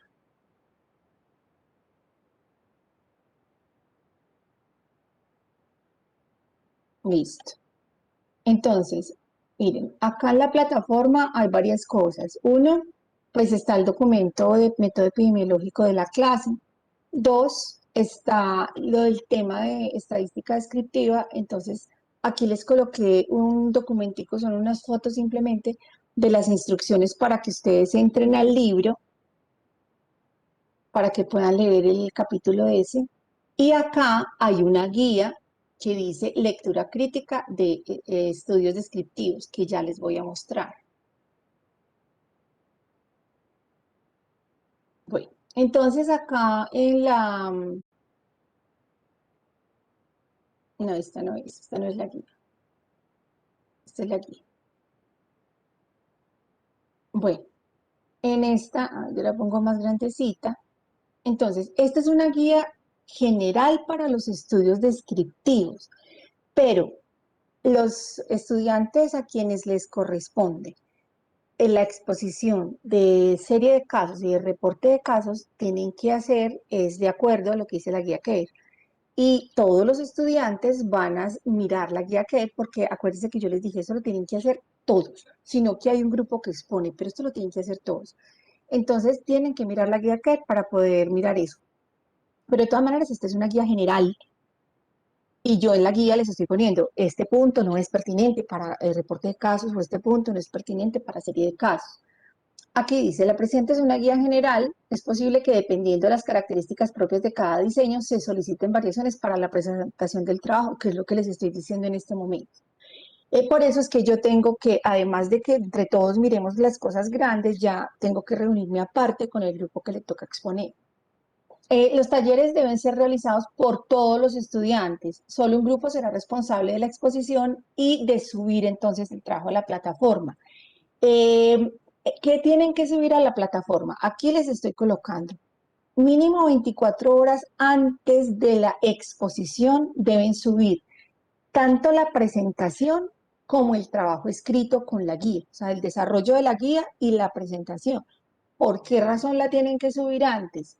Porque yo siempre reviso primero las presentaciones y el trabajo escrito para poder hacer las observaciones durante la exposición o para complementar en la exposición lo que de pronto a los estudiantes les haga falta. Ustedes son muy buenos y la mayoría de las veces realmente yo tengo que aportar muy poquito porque en las asesorías trabajamos. Pero de todas maneras yo necesito que esto siempre lo suban antes. Si no me lo han subido antes, no hay exposición. Porque si yo no he podido leer el trabajo antes, yo no estoy preparada para la exposición. O sea, yo no sé qué observaciones ni qué les tengo que complementar. Bueno, eh, ahora, dentro de esta guía como de orientación hay varias cosas. Esta guía obviamente es para estudios descriptivos, pero cuando pasemos a estudios analíticos, experimentales y todos los demás, las guías son súper parecidas, sino que obviamente en esos estudios hay de pronto alguna pregunta adicional, pero las guías son casi que idénticas. Lo primero que nosotros tenemos que revisar es el título del trabajo y los autores del estudio. Porque uno tiene que ser respetuoso, o sea, uno tiene que ser respetuoso con quién escribió. Entonces, lo primero que nosotros tenemos que decir, lo otro, con objetivo académico, ustedes deben siempre escribir. Yo por eso les mando solo el nombre del artículo y el link, porque si yo escribo la referencia como se debe escribir, pues les voy a hacer la mitad de la tarea. Ustedes deben escribir la referencia con normas Vancouver. Entonces, ¿por qué? Porque nosotros en medicina todo lo que escribimos lo tenemos que escribir con normas Vancouver, así que tienen que irse familiarizando con ellas. Lo otro, sobre el título. Entonces, ¿qué pasa con los títulos de los estudios? Que uno muchas veces lee el título y los títulos tienen ciertas características que, por ejemplo, si uno mira, algunas revistas le dicen a uno específicamente que requiere el título, otras no. Pero muchas veces en las observaciones que hacen los pares de los artículos que uno manda, y muchas veces uno ve que dicen, venga, ¿por qué no hace el título más cortico? ¿O por qué no quita esta palabra del título para que no quede palabras redundantes? En general, uno qué características tiene que tener en cuenta para los títulos. Por ejemplo, en la revista de salud pública, porque, y se los digo porque estaba revisando la semana pasada con una residente un artículo que se va a mandar. Entonces, la revista de salud pública dice que el título debe tener máximo 15 palabras. Eso es lo que le enseñan a uno siempre. Que ojalá no tenga más de 15 palabras, que no tenga palabras redundantes. Entonces, si yo digo, por ejemplo, niños preescolares de 2 a 5 años. Entonces, a mí me pueden decir, venga, se está diciendo 3 veces lo mismo. Está diciendo niños, está diciendo preescolares, está diciendo de 2 a 5 años. Quédese con alguno. Entonces, no, el estudio se realizó en niños de 2 a 5 años, está en el título. ¿Sí ven? Lo otro son palabras redundante. Entonces, por eso uno tiene que, en los artículos, una de las cosas que ustedes van a hacer es, dentro de esa lectura crítica, es analizar el título, cómo les parece el título. Acá, ¿qué van a colocar? El título del estudio. Acá, ¿qué van a colocar? Es probable, de hecho, muchas veces me sucede, que los estudiantes sugieren un título. Entonces, ustedes dicen, no, estamos de acuerdo con el título o no, nos parece que tal cosa. Aquí esto es de mucha iniciativa, muchachos. Esto no es de una camisa de fuerza, esto es de que tengan mucha iniciativa para que aprendan a mirar estos artículos, para que aprendan a leer, para que aprendan, porque es que uno cuando aprende lectura crítica no aprende solamente a saber qué me sirve para otras cosas, sino que aprende también a investigar. Bueno, ahora, con la segunda parte del trabajo que es. Y esto por eso es para todos los estudiantes. Yo no me puedo leer un artículo o no debo leer un artículo si primero no conozco esa parte conceptual. O sea, ¿qué es este estudio? ¿Qué es un estudio ecológico? ¿Qué características tiene un estudio ecológico? ¿Qué ventajas tiene? ¿Qué desventajas tiene? ¿Cuándo se hace? ¿Cuándo no se hace? Entonces, y lo mismo con todos los estudios. Por eso, lo primero que ustedes deben es leer, es estudiar. Por eso les mandé el link del libro, pero hay estudios, en ese libro, por ejemplo, no hay mucha información sobre los estudios descriptivos, por lo tanto tienen que investigar en otras fuentes. Por eso esto es un trabajo, porque hay que investigar qué características tienen unos, qué características tienen otros, que vaya mucho más allá, obviamente, de las generalidades que hemos visto en clase. O sea que cada grupo que expone nos va a profundizar cada diseño. Entonces, primero que todo, ¿qué van a hacer? Una revisión bibliográfica sobre el estudio correspondiente y presentar un breve resumen de los aspectos más importantes del mismo. O sea que no es una revisión de 40 diapositivas, no, es una revisión que ustedes van a hacer en unas 5 diapositivas, pero sí tienen que ser como lo más importante de cada diseño, como para que los compañeros que no son los que están exponiendo vuelvan y refuercen ese tipo de estudio. Lo otro que tienen que hacer para esa parte conceptual es revisar. Tienen que escoger alguna revista que esté indexada, la que les guste. Ahora, ¿dónde miro yo revistas indexadas? Por ejemplo, uno puede entrar a una página que se llama Shimago, o sea, así. Yo creo que ustedes la conocen, que es de los rankings de las revistas. Uno puede entrar a esa página. Entonces, en esa página uno escoge revistas indexadas. Entonces, yo puedo, por ejemplo, por ahí, yo puedo escoger el área, puedo escoger la especialidad de lo que yo quiero leer, como si yo fuera a mandar el artículo. Puedo escoger también por regiones, por países. Entonces, ustedes entran ahí y que revistas que estén en Chimago es porque están indexadas. Y ya miran, entonces, escogen alguna revista y van a mirar si para el estudio que ustedes hacen existen requisitos específicos o si simplemente existen unos requisitos generales para las investigaciones originales. Cuando todo lo que nosotros vamos a estudiar es de investigaciones originales, no vamos a mirar otras revisiones narrativas ni nada, eso son investigaciones originales. Entonces, ustedes miran en la revista qué requisitos hay para la publicación de artículos en revistas originales. Esto va a ser de una gran utilidad para ustedes, por lo que hablábamos la semana pasada, muchachos, porque hay que irse metiendo en el cuento de la publicación para que ustedes vayan armando su hojita de vida para una residencia. Bueno, eh, ahora ya para el desarrollo del artículo, en general, ¿qué tengo que mirar yo?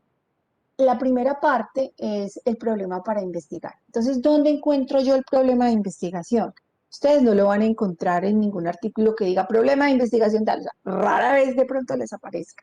Pero usualmente, ¿qué es lo que hace uno? Mirar en la introducción del artículo y mirar qué elementos piensa uno que los investigadores tuvieron como motivación para realizar la investigación. No estoy hablando de la pregunta de investigación, que es lo que uno encuentra básicamente al final de la introducción en el artículo y donde está el objetivo. sino qué fue lo que motivó a los investigadores a revisar ese tema y hacer esa investigación o hacer ese estudio. Entonces ustedes seleccionan algunas frasecitas. Yo les voy a mostrar algo, pero rápidamente, porque es un ejercicio que yo siempre hago, eh, pero obviamente se los voy a mostrar rápido porque pues ustedes tienen que trabajar en esto. Acá tengo los dos artículos que les había dicho que leyeran para hoy. Entonces, ¿yo qué es lo que hago? Yo cojo la introducción del artículo y empiezo a seleccionar cosas que a mi modo de ver son importantes para que los investigadores decidieran, venga, vale la pena que hagamos este estudio. Entonces, ahí tienen que aprender a seleccionar el problema. Esto es fundamental que lo aprendan, porque ustedes tienen que hacer este ejercicio varias veces. El ejercicio de seleccionar un problema lo tienen que hacer en los semilleros, el ejercicio de seleccionar un problema lo tienen que hacer cuando lleguen a investigación. Entonces, es más fácil que empecemos a seleccionar problemas que ya están hechos. ¿Y de dónde los vamos a sacar? Pues de artículos científicos, pues a empezar a investigar qué es lo que ustedes piensan que motivó. Así que es probable que ustedes encuentren cosas que yo no he visto, entonces por eso les digo, aquí tienen que tener mucha iniciativa. Bueno, acá, por ejemplo, enseguida dice objetivo. Tienen que identificar cuáles son los objetivos de los estudios. Usualmente en las publicaciones uno encuentra los objetivos al final de la introducción, casi siempre. Casi siempre al final de la introducción uno encuentra, ellos dicen qué es lo que pretenden hacer o dicen tiene como objetivos tales cosas. Bueno, em, lo otro que es importante es, aquí ustedes van a escribir el objetivo. Hay una cosa que no les he dicho y es, yo con contadas excepciones no les permito que me copien y me peguen. Ustedes, por ejemplo, me van a presentar un trabajo y ustedes lo que cogen es pedazos del artículo y me lo pegan aquí, yo no les recibo ese trabajo, porque hay competencias para desarrollar. Competencia de lectura crítica también son habilidades de escritura. Así que ustedes tienen que hacer su propio resumen de las cosas que les llamaron la atención, que por ejemplo en el problema los investigadores quisieron trabajar y eso lo tienen que hacer ustedes en sus propias palabras. Pero hay cosas que sí les permito que me coloquen textual, como por ejemplo el objetivo, porque pues uno no puede cambiar el objetivo del trabajo. Acuérdense que cuando ustedes coloquen cosas textuales, las colocan entre comillas. Sí, a veces puede pasar, por ejemplo, en un artículo que no sea, que el objetivo esté como un poquito diluido, entonces ustedes lo tienen que construir, o sea, le quitan como lo redundante y lo construyen. Pero si el objetivo está tal cual y ustedes piensan que no se, que así es, entonces simplemente lo colocan entre comillas y lo pasan. Pero para acá no me vayan a colocar, copiar y pegar de ninguna manera. Cuando llegamos a material y métodos, entonces lo primero que ustedes van a identificar, aunque ya lo saben, porque cuando yo les digo el estudio que van a analizar es una serie de casos, es el tipo de estudio, no importa, lo van a escribir, porque esto es académico. Entonces, tipo de estudio, serie de casos. Tipo de estudio, descriptivo transversal. Tipo de estudio, descriptivo longitudinal. Tipo de estudio, ecológico. Eh, y empezamos a hacer características de cuál fue la población de referencia o universo. La tenemos que diferenciar de la población de estudio cuando la población de estudio no fue población total. Por eso la primera pregunta en población de estudio, la primera pregunta que yo hago fue por población total. Porque es que si yo escribo, por ejemplo, ¿cuál fue la población de referencia? Entonces fueron niños de 2 a 5 años que asistían a colegios en el área rural, ta, ta, ta. Entonces yo estoy definiendo eso y llego acá y me dicen características de la población de estudio. Primera pregunta, ¿fue la población total? Y resulta que en la población, a mí ya me dijeron, se estudiaron todos los colegios de preescolar del departamento del Quindío y se incluyeron todos los niños que aceptaron participar. Eso es población total. Entonces yo digo, sí fue la población total y hasta ahí llegó mi pregunta. Porque si sí fue la población total, entonces yo no tengo que colocar en muestra, sino simplemente no. Ahora, si no se trabajó con población total, sino que se tomó una muestra, entonces hay que responder. Descripción de la muestra. Hay que mirar qué dice en el estudio. Si se incluye cálculo de tamaño muestral o si fue una muestra por conveniencia. ¿Cuál fue la unidad de análisis? La tienen que identificar. Entonces me tienen que decir unidad de análisis son personas, son sillas, son cuadernos. ¿Qué es la unidad de análisis? Si hubo un marco muestral, si lo describen en la metodología, no es que no lo inventemos, es si lo podemos obtener del estudio. Y si en el estudio se habla de un método de muestreo. Por eso yo les decía la semana pasada que tenemos que volver a repasar lo que se vio en biometría, porque aquí es donde retomamos todo lo que hemos visto en semestres anteriores. Tenemos que revisar también en esta parte de población si hay criterios de inclusión y exclusión y cuáles. Aquí yo hago una notica, que en los reportes de caso no es pertinente el punto correspondiente a población, pues por razones obvias. Y en la serie de casos, simplemente si el artículo lo permite, se habla de una población de estudio, porque hay series de casos que son en 50 personas, pero hay series de casos que son 5. Así que depende pues de lo que uno está haciendo. Bueno, si se describe un apartado de técnicas y procedimientos y explicar si es claro y si les parece completo. Recordar que este aspecto no se refiere al plan de recolección de información, solo si hay procedimientos descritos como, por ejemplo, pruebas de laboratorio, pruebas diagnósticas, técnicas quirúrgicas. Variables de estudio. Tenemos que identificar cuáles son las características. Esto tiene 4 filas, pero pues obviamente esto se agrandará para cada estudio porque tienen que sacar las variables de estudio. Entonces, ¿qué tienen que sacar? ¿Cuál fue el nombre de la variable? ¿Cuál es la naturaleza de variable en su máximo nivel de medición? Supongamos, la variable se llama edad. La variable en su máximo nivel de medición sabemos que es una variable cuantitativa. Los valores entonces se tomaron en años cumplidos, pero resulta que también puede ser que ustedes encuentren valores, es decir, el nivel de escala o razón. Entonces yo digo años cumplidos y aquí escribo razón, entonces acá yo coloco edad. Edad es cuantitativa, valores son años cumplidos y el nivel de medición es razón. Razón. Pero puede ser también que esa misma variable se esté manejando en grupos de edad. Y yo tengo que decir cuáles son, tengo que decir los valores. Tengo que decir entonces de 0 a 5, de 6 a 11, 12 y más. Entonces, esos son los grupos de edad. Pero aquí ya me cambia el nivel de medición. ¿Qué nivel de medición tiene esta variable que está hecha aquí en grupos de edad?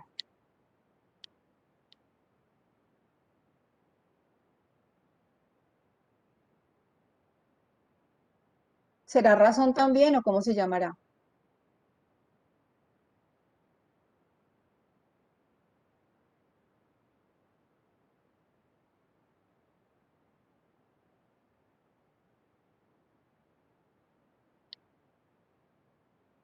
Chicos, Intervalo, doctor. estaba asustada, estaba moviéndome por toda parte. Yo sería que yo me desconecté y no me di cuenta, entonces por eso estaba volteando por toda parte. Yo, Dios, me quedé sola y no me di cuenta. Si ven que es verdad que es verdad que uno se siente como solo aquí, uno no se da cuenta qué está pasando. A ver, yo expando esto para ver, no, así ahí están. Bueno, tú dices que intervalo, ¿por qué?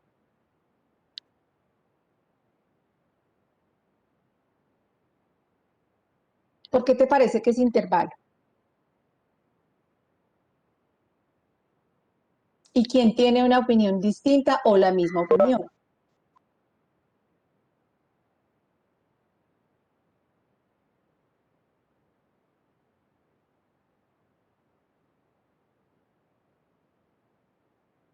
Como no, Doctora, pues yo creo que O sí es sería, intervalo porque va agrupando grupos por edad, ¿sí me entiende? Como según como un intervalo. ¿quién más me estaba hablando?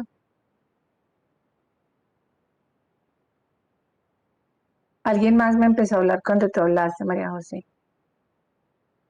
Ve, Laura. doctora, no sería de razón, pues porque ahí se toma el cero. Bueno, entonces lo primero que tenemos es que volver a repasar los niveles de medición. Eso está en el libro que yo les mandé. Esta es una variable en nivel de medición ordinal. ¿Por qué es ordinal? Uno, porque la variable original es cuantitativa, está en razón, y cuando yo la convierto en grupos, ya se me convierte en una variable cualitativa. Entonces, acá tengo grupos de edad en orden. Para que sea un nivel de medición ordinal, tengo que tener por lo menos 3 valores. Aquí tengo de 0 a 5, de 6 a 11 y 12 y más. Tengo 3 valores. El nivel de medición es ordinal. Lo otro que yo puedo tener también es en grupos de edad. A veces en los artículos uno ve que manejan una misma variable por varios niveles de medición. Y este ejercicio tiene como finalidad que ustedes aprendan a identificarlos. Mire, uno piensa que esto no, ¿para qué me ponen a mí a hacer lo de los niveles de medición? Cuando uno está haciendo investigación, si uno no tiene claridad en esto, es incapaz de hacer el análisis, porque las pruebas estadísticas que se realizan tienen todo que ver con el nivel de medición. Yo tengo variables, por ejemplo, pruebas estadísticas a las cuales únicamente puedo trabajar con variables de nivel de razón, no más. Tengo técnicas en las cuales puedo trabajar solamente con ordinales, tengo técnicas donde solamente puedo trabajar con nominales.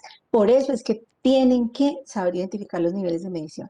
Si yo tengo acá otra clasificación en grupos de edad y me dice que es de 0 a 8 y el otro grupo es 9 y más. ¿Qué nivel de medición tiene esta parte? ¿Qué nivel de medición aquí me está presentando esta variable en grupos de edad?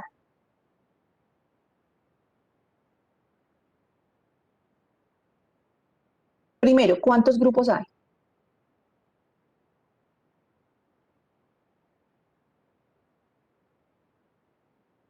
Dos, doctora. Hay 2 grupos. Y cuando hay 2 grupos, ¿qué nivel de medición es? ¿Es ordinal también? Porque es que son edades que van en orden. Doctora, ¿no sería nominal? Bueno, ¿por qué no es Es ordinal? interno. ¿Por qué no es ordinal? Es nominal, efectivamente es nominal. ¿Por qué no es ordinal?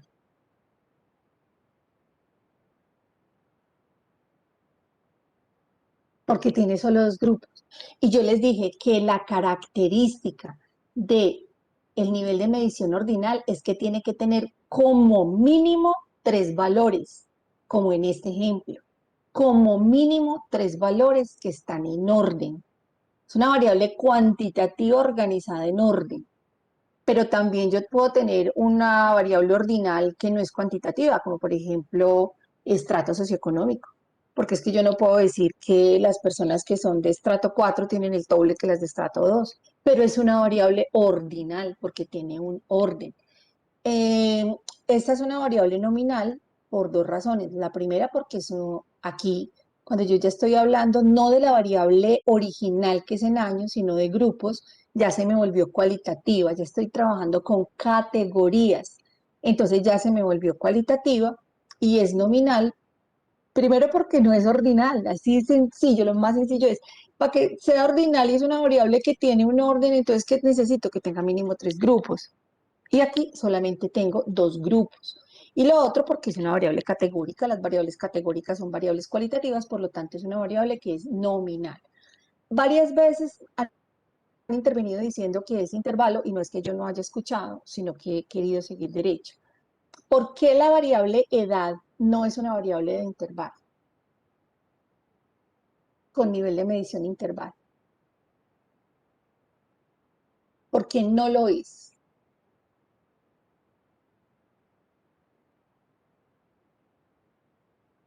La cosa es muy sencilla. No lo es porque yo les dije, la única variable que nosotros conocemos dentro de lo que trabajamos y dentro de lo que no trabajamos de intervalo es la temperatura ambiental. O sea que ustedes nunca se van a encontrar aquí una variable de intervalo. Porque una variable de intervalo tiene la característica de que no tiene un cero absoluto. Entonces, una cosa es que yo maneje intervalos de clase, pero eso es simplemente un mecanismo para yo dividir en grupos una variable que es cuantitativa, lo de los intervalos de clase, pero el nivel de medición es otra cosa.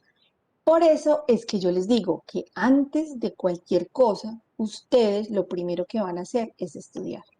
Y por eso les mandé un libro, porque es lo primero que van a hacer, porque para que trabajemos tienen que estudiar.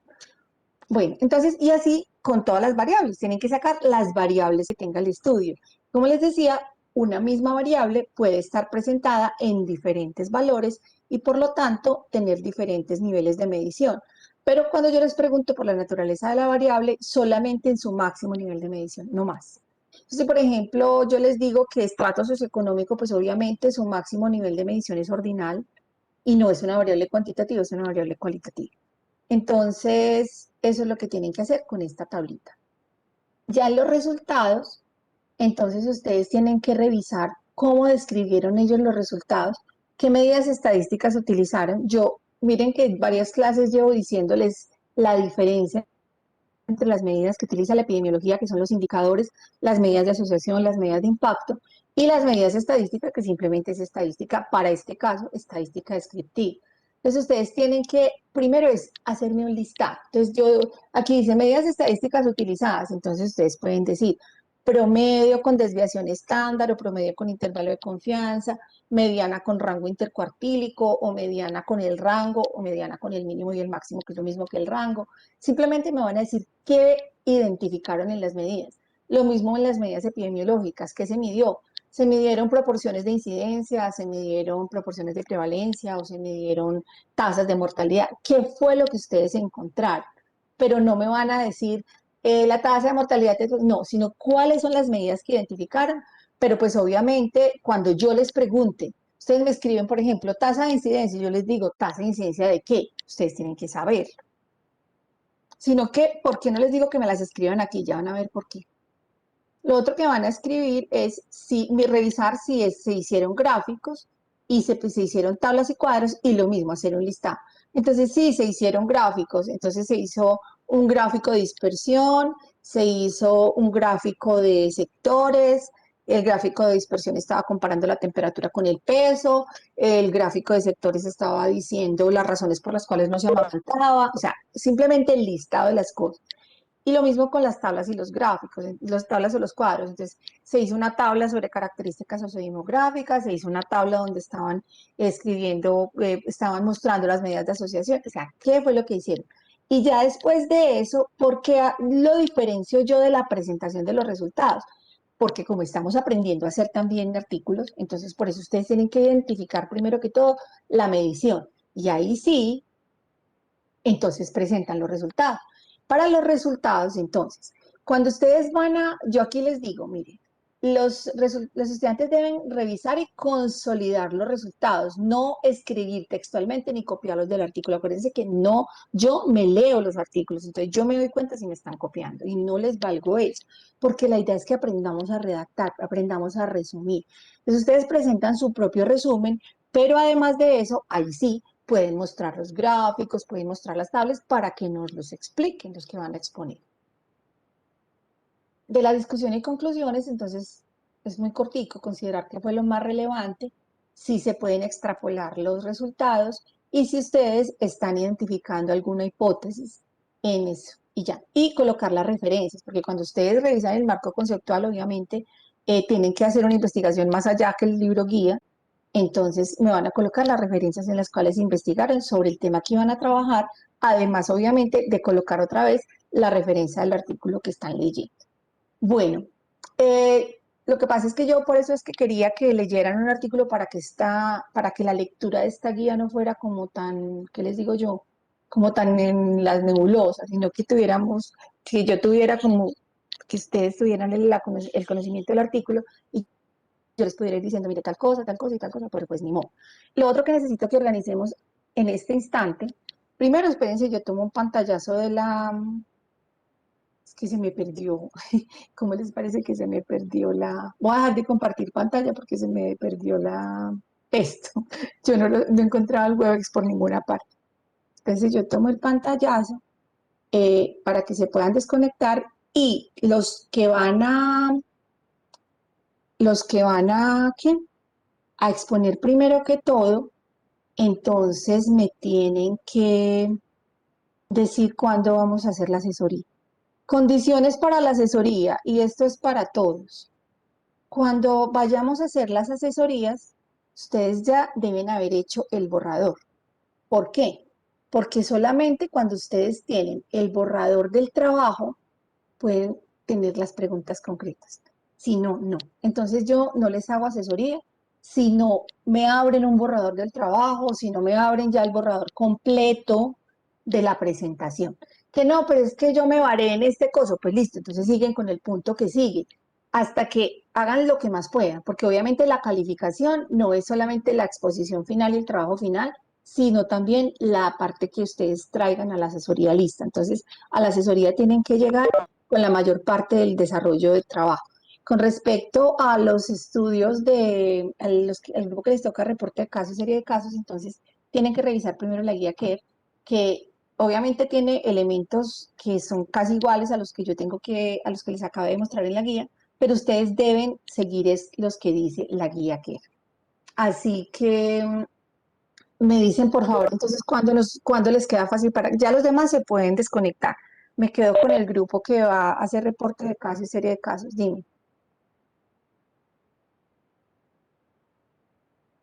Pues a nosotros en la universidad cuando nos rebota, es decir, a nosotros nos avisa siempre, yo sé la universidad cómo lo hace, pero a nosotros se me hace muy extraño, entonces ya lo voy a subir a la plataforma más bien. ¿Quién va a ser el de reporte de casos y series de casos?